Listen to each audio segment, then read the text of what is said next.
When you respond to youth having had exposed themselves to porn or harmful content, or another person to pornography or harmful content, it's important as a parent or as a leader that you have a very conscious way of reacting to this situation.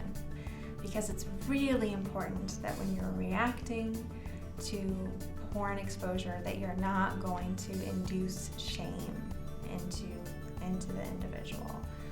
You really want to make sure that your reactions come off as comforting, casual, cool, calm, collected, and you are going to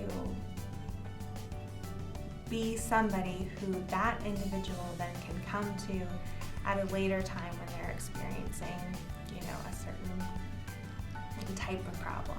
It's easier said than done, but the important thing is to not react negatively or with heightened disgust or emotion in any way.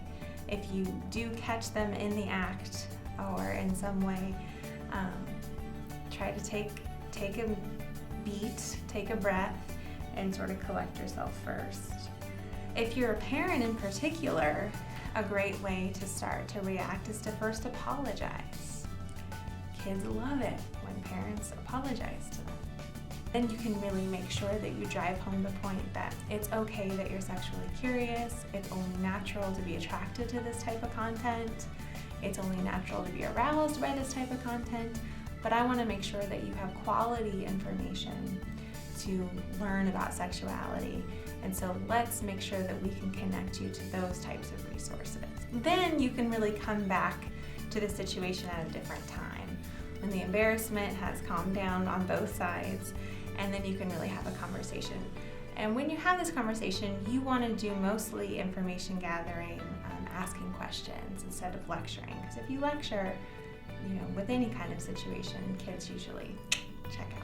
Asking questions like, was that the first time that you saw porn? Do your friends use porn? What types of sexual behaviors did you see in porn? Those types of questions can really help you gauge exactly what their experience is in, and it also shows that you're comfortable talking about this topic, and that you're going to provide them with some quality information about it. The other thing to do is make sure that you offer understanding and support. Acknowledge that sexual arousal is natural, it's automatic. If our genitals are touched, we have a reaction. There's a bazillion nerve endings down there. If we see some type of sexual imagery, our bodies react. It's just automatic. But there's a difference, between your feeling brain and your thinking brain. So your feeling brain or your limbic system is what really reacts to this type of stimuli.